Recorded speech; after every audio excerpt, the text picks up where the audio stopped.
The lynx returning to Britain is a huge deal. When it comes to restoring nature, there's really no bigger move than returning a missing species. It can ignite lost interactions to a degraded ecosystem. It can bring a sense of wild and wonder back to a lackluster landscape. But fundamentally, successfully returning the lynx to Britain would be a symbol of our commitment to nature. And as we'll discuss in this video, this is a commitment which we haven't made just yet. If you're watching this upon release, we are currently seeing illegal releases of lynx to Scotland. Just yesterday, 2 were captured, and now there's reports of sightings of even more out there. This is pretty significant news for a number of reasons. I think it highlights the fact that people are kind of tired of waiting for the reintroduction to officially happen. But I also think it underpins why we have to do this kind of thing properly. Is a lynx reintroduction even feasible here in Britain? What progress has been made to understanding this? And what are the implications of these illegal releases? To get this story started, there really is no better place to start than the Bone Caves.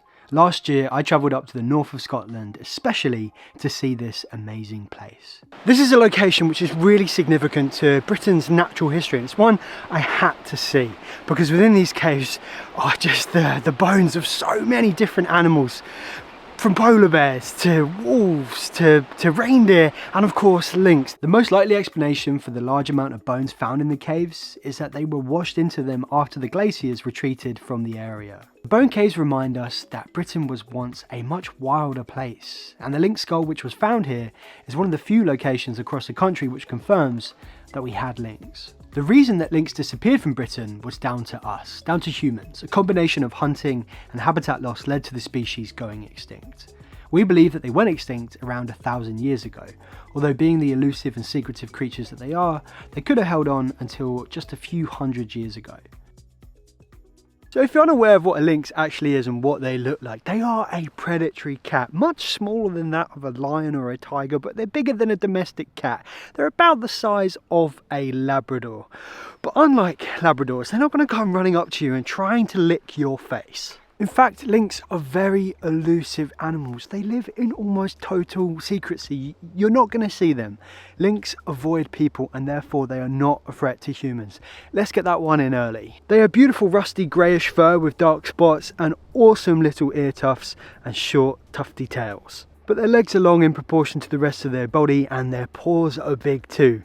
Nice and wide and adapted to walking around in the snow, many different environments. Is there enough space in Britain to support the lynx? Well, the answer is yes. When their prey is abundant, and it is here in Scotland, we'll discuss that in just a minute, but when it is abundant, their territories are actually much smaller.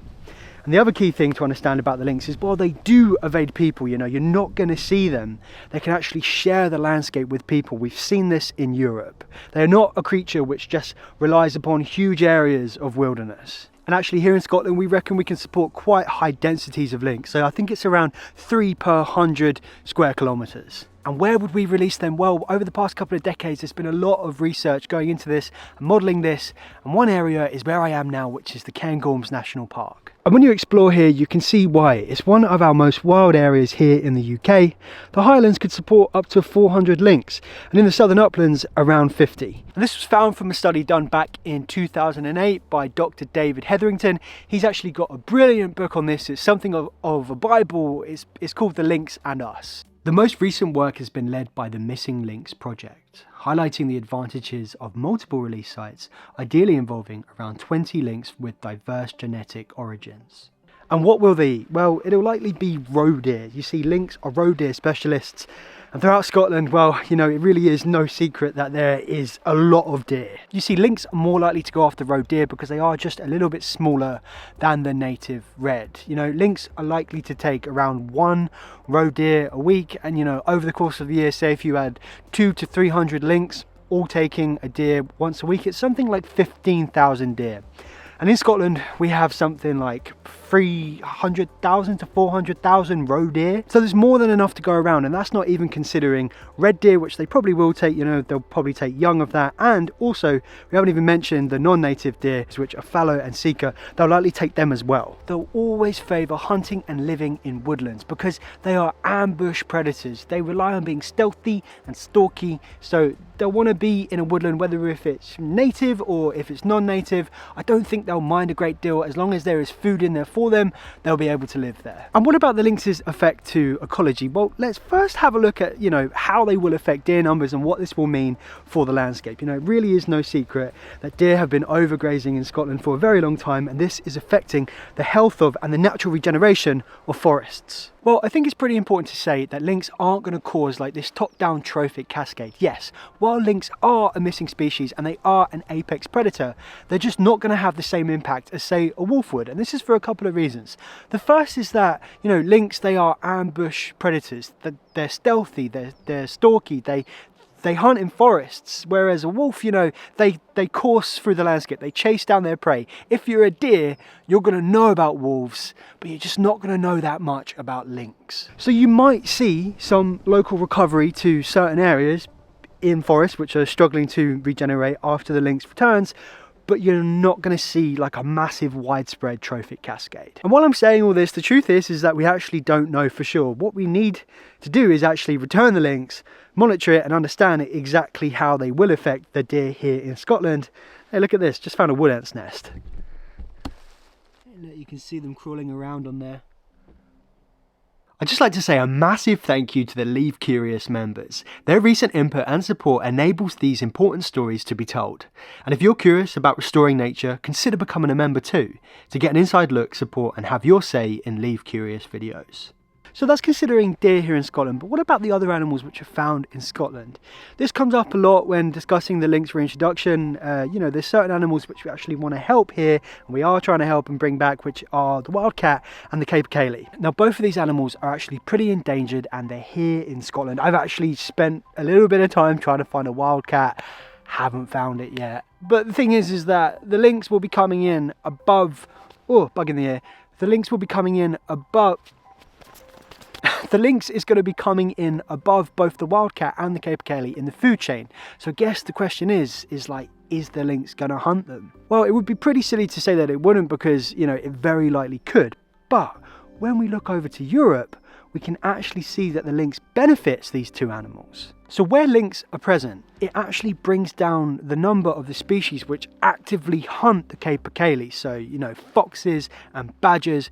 When the lynx is around, the number of these two animals goes down. And in the case of a wildcat, one very important thing that lynx could do for wildcat is when a lynx makes a kill, so when it kills a deer, it will leave the carcass. This could be not only really valuable to the wildcat in the harsher winter months, but like a whole host of other animals as well. And what we've also found in Europe, and this is crucial for the wildcat, is that when the lynx is around, domestic cats aren't around so much. So currently right now, domestic cats are the biggest threat to wildcats through inbreeding. And what about us? How will the lynx affect people here in Britain? Well, as I said earlier, we do not have to fear them. They are not going to come after us. It just doesn't happen. Probably many of you guys, you probably live in places where you actually coexist with lynx. Let us know your experiences. Are you scared of them? Do you even see them? I actually think how the lynx is going to affect people is actually going to be tremendously positive. Not only are they going to come back to the landscape and benefit ecology, which in turn would make me happy, seeing a lynx carcass and seeing all the animals going towards it, or potentially seeing regeneration in a certain area where lynx are.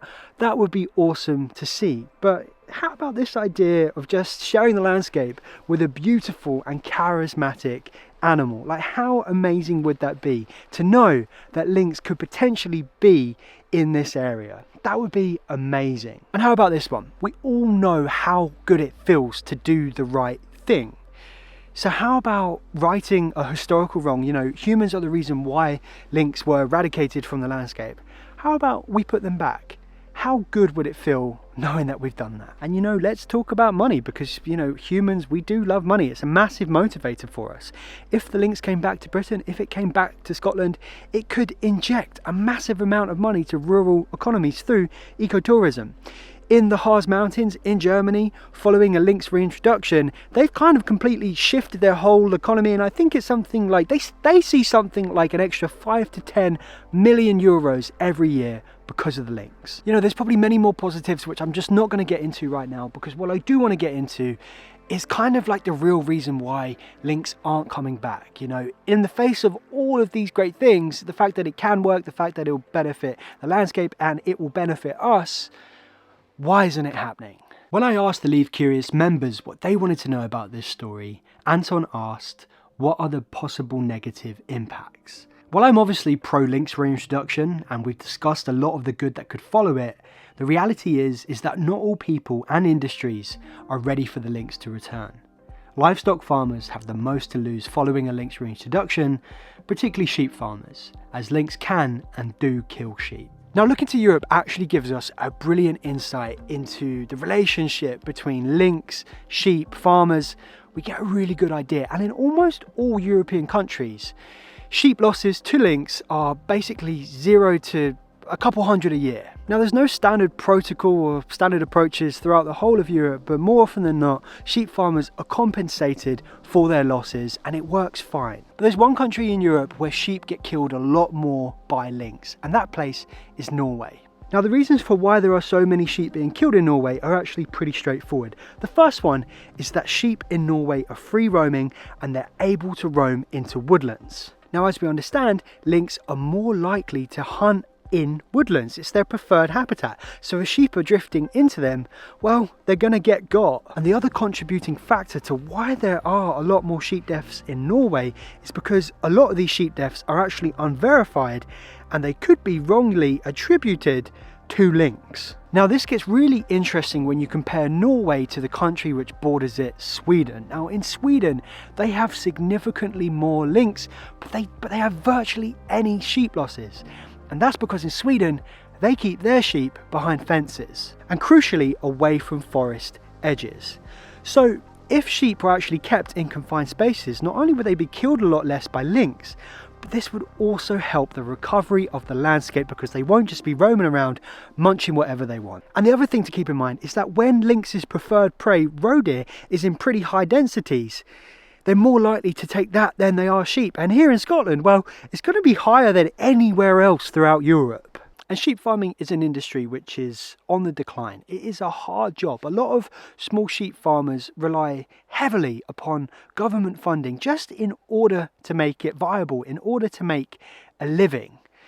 So, you know, like, when you draw up these dots, it kind of makes sense that sheep farmers should be supported to transition to like a better way of farming, like a better way of not only keeping their sheep if they still want to do that, because look, don't get me wrong, it has been part of Britain's culture for a very long time, but we just need to be doing it in a better way. And you know, why not pay the farmers to work better with nature? You know, I'm not out... I hate this like stupid conflict between farmers and rewilders. You know, in reality, I think we need to find some common ground and move forward together. And the way that we move forward together is by listening, it's by having conversations, it's by addressing concerns, creating plans and systems to mitigate any problems which come up, and also to plan to really maximize the benefits which can come from a lynx reintroduction. We know that this can work ecologically. We know that this can work environmentally. The reason why the lynx reintroduction hasn't happened yet is people. And the way that we overcome that is by working together. The Missing Lynx project have been doing a really good job of doing this. As part of their work to engage communities where lynx might return to, they've been running a free, family-friendly, interactive experience, as well as conducting meetings with relevant stakeholders. It's this kind of work which is getting us closer to a sustainable and successful lynx reintroduction. And that's why I found it really quite frustrating to see the story unfolding where lynx have been illegally released to Britain. Look, I try and take a diplomatic view on most things, and I can understand, like, perhaps one motive for doing this is the people who have done this are just tired of waiting. They want to see this animal back in the landscape where they belong. But this just isn't the right way to go about it. I mean, I was actually quite shocked to see that there were 2 lynx. You know, lynx being the solitary and secretive animals that they are, they only really would come together during breeding season, and it's quite early for that. So what I assume has happened is that these are lynx which have been captive bred, they formed a bond, and then they've just been put out into the landscape. And now we're seeing sightings of even more lynx out there being seen in pairs. It just seems like these lynx aren't ready to be in the wild, and therefore if they were left, they could potentially die.